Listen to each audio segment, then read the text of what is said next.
señales, esas cosas raras, esas figuras que aparecen ahí, que las bestias con 7 cabezas, con 10 cuernos, que esa mujer, que el sello, todas esas cosas son demasiado confusas para mí. Esta es la opinión de la mayoría de los cristianos. La gran mayoría no lee el Apocalipsis porque no lo entiende y no entiende cómo interpretarlo, no sabe cómo esclarecer el mensaje que el Apocalipsis tiene. Vamos a hablar de esto hoy, sobre cómo debemos interpretar el Apocalipsis.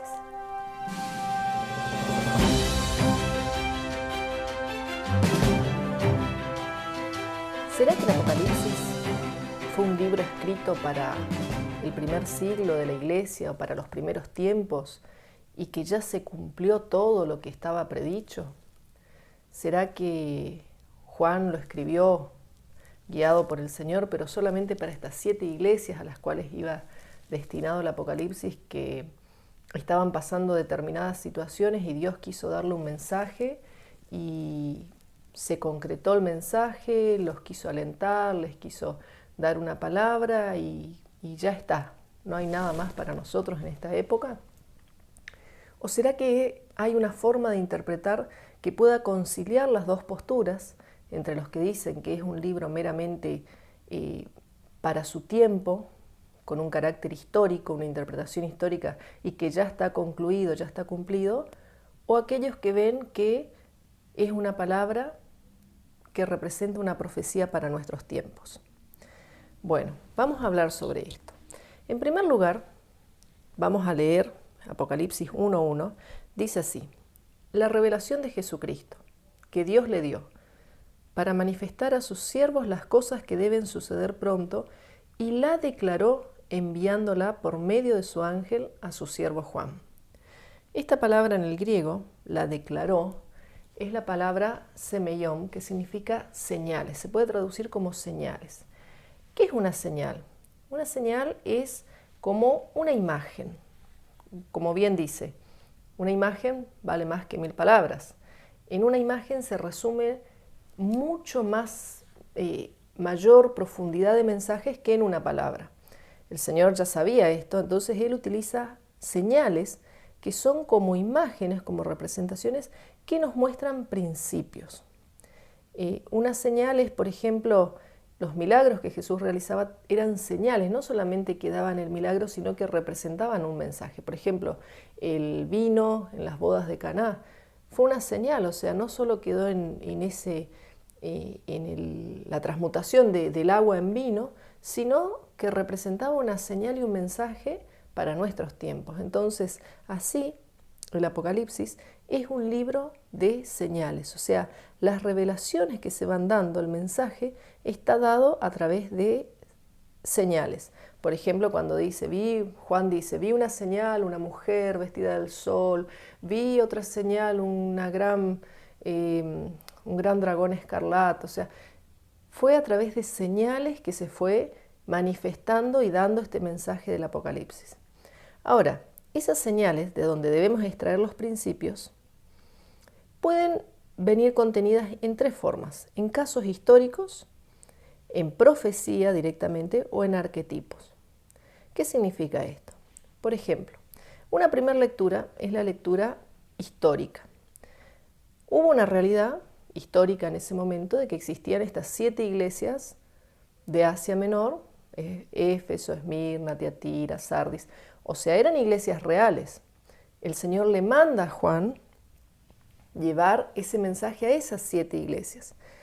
Pero la cuestión es que ese mensaje estaba representando un suceso que luego se vería reflejado en la historia de la iglesia. Por eso es que podemos tomar el mensaje para las 7 iglesias y podemos ver el desarrollo de la historia del cristianismo a través de esas iglesias, en una forma exacta. Entonces, fue dirigido el mensaje a la iglesia, por ejemplo, de Éfeso. Pero ese mismo mensaje es una señal que representó un periodo de la historia. Entonces, esa es la primera interpretación, la parte histórica. Muchos se quedan con esto, dicen, no, listo, ya se concluyó. el 666 representaba el nombre de Nerón, como Nerón estaba gobernando en ese momento, por eso dijo el que le entienda y no quisieron decir el nombre de Nerón, pero en realidad era Nerón y se terminó. O sea, hay mucha gente y muchos eruditos y se puede llegar a escuchar en muchos púlpitos quizás esta interpretación del Apocalipsis, que era un libro histórico para un momento determinado y que está concluido, que no hay nada más que extraer de eso. Pero vamos a ver que en el versículo 3, ahí donde estábamos leyendo, Apocalipsis 1, 3, dice: Bienaventurado el que lee y los que oyen las palabras de esta profecía y guardan las cosas en ella escritas, porque el tiempo está cerca. Entonces acá claramente dice que este libro es una profecía. Los que oyen las palabras de esta profecía. O sea, claramente y en otros versículos más, se establece que este libro es una profecía.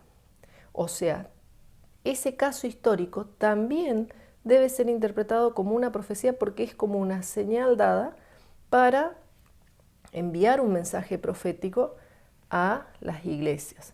Entonces, esto, por ejemplo, lo vemos, este principio lo vemos en otras partes de la Biblia. Por ejemplo, cuando Pablo está hablando de Abraham y Sara, y Agar, Ismael, Isaac, que fue un caso histórico, o sea, realmente existió Abraham, existió Sara, existió Ismael, pero de pronto el Señor le trae iluminación a Pablo para ver en esa tipología, en esa historia, el significado profético que tendría en cuanto a la gracia y las obras, a las obras de la fe y las obras de la ley.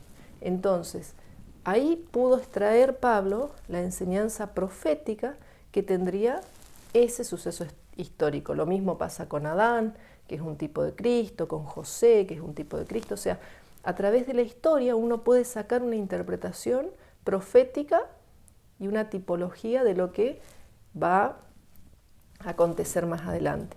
Y ahí entramos en la tercera escalera de la interpretación, el tercer nivel, que son los arquetipos. ¿Qué es un arquetipo? Es un principio, son principios que se extraen de la interpretación histórica y de la interpretación profética. O sea, es un principio, por ejemplo, cuando le habla el Señor a la iglesia de Éfeso, de Tiatira, alguna de ellas, y le dice, al final, en cada mensaje dice, el que tiene oído, oiga lo que el Espíritu dice a las iglesias. O sea, ahí toma el mensaje para esta iglesia específica y lo extiende a todas las iglesias. Entonces, ¿qué hace ahí? Toma los principios. O sea, es como que uno de cada mensaje puede rescatar los principios de cómo Dios trata determinado asunto. Cómo el Señor resuelve o espera que uno resuelva o se comporte ante determinadas situaciones, que Dios aprueba y que desaprueba. Entonces, estos tres niveles nos ayudan a entender cómo podemos ir leyendo el Apocalipsis y cómo podemos ir interpretándolo y no quedarnos solamente con la parte histórica, sino poder entender la parte histórica, pero a la vez extraer la profecía y a la vez extraer los principios.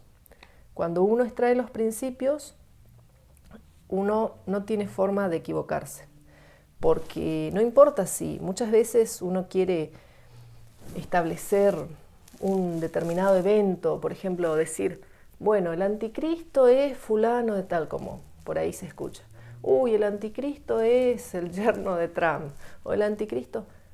No sabemos si sí o si no. Pero si uno se maneja por los principios, por el arquetipo, por el principio tipológico, uno puede ir estudiando, porque así como dijo Juan, muchos anticristos han surgido en el mundo. O sea, hay un cumplimiento repetitivo de la historia, hay un ciclo de cumplimiento tipológico de la historia. Esto podemos verlo en Eclesiastés 3, 14, versículo 14 y 15, que dice así: He entendido que todo lo que Dios hace será perpetuo. Sobre aquello no se añadirá ni de ellos se disminuirá. Y lo hace Dios para que delante de Él teman los hombres. Aquello que fue, ya es, y lo que ha de ser, fue ya. Y Dios restaura lo que pasó. Acá nos está hablando de que la historia siempre se repite. No es porque esto es un azar y porque es una coincidencia y porque es el ciclo del tiempo, no. En realidad es Dios guiando la historia y revelándonos ya un modelo, como mostrándonos algo para que tengamos una referencia de lo que va a venir. Entonces, ¿dónde podemos ver esto? Por ejemplo, cuando Jesús habla, en Daniel 11, Dios le advierte a Daniel acerca de la abominación desoladora, ¿sí? Este pasaje tan conocido de que el anticristo, o sea, en ese momento no le hablaba como el anticristo, sino este hombre inicuo se sentaría en el trono de Dios haciéndose pasar por Dios, ¿sí?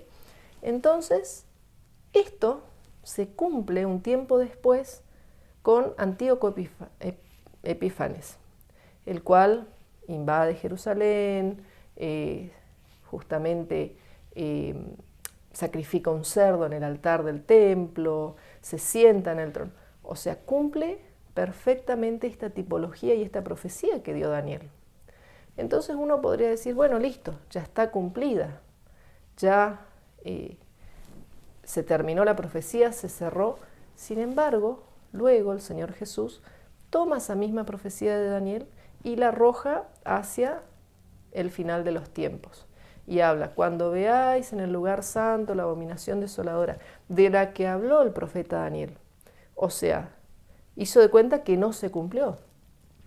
¿Pero se cumplió o no se cumplió? Sí se cumplió, en parte se cumplió, pero no en forma definitiva, sino era una tipología del anticristo y de lo que iba a ser o de lo que va a ser el anticristo en el final de los tiempos.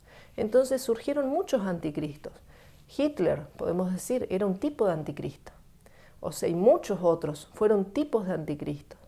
Pero es como que nos van dando las pistas de cómo va a ser el anticristo en el último tiempo. Y así podemos ver muchas tipologías de cómo van a ser las cosas en el futuro. ¿Por qué? Porque la historia se va repitiendo, se va como circulando y vuelve, como dice acá Eclesiastés, aquello que fue, ya es, y lo que ha de ser, fue ya.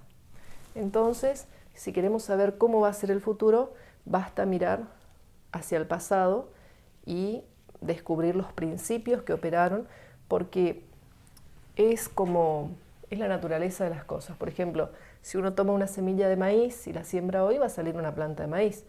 Y si esa semilla la guardamos unos años y plantamos, no va a salir otra cosa. Va a salir una semilla de maíz. ¿Por qué? Porque la semilla es la misma. Entonces, los hombres mueren, las generaciones mueren, los imperios mueren, pero los espíritus no mueren. Entonces los espíritus se perpetúan a través del tiempo y siempre emerge el mismo espíritu.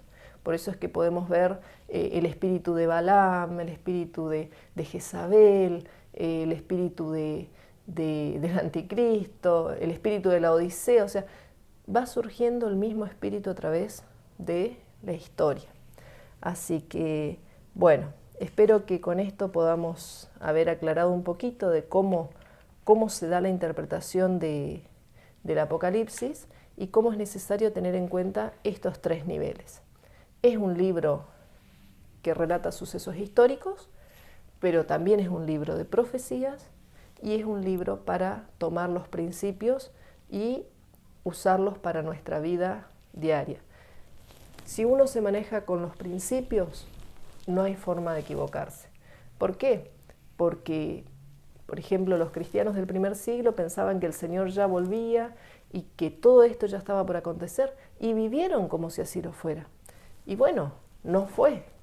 Pero de pronto, si nosotros decimos, no, falta mucho, esto no se está por cumplir todavía, y vivimos como si eso no se cumpliera todavía, vamos a vivir fuera del marco que el Señor establece de velad y orad porque estas cosas, el tiempo está cerca. Entonces uno tiene que vivir a través de los principios y como si ya todo esto está por cumplirse. Así que, bueno, vamos a seguir con el próximo tema, es acerca ya de la introducción del Apocalipsis, de los primeros versículos. Hasta la próxima.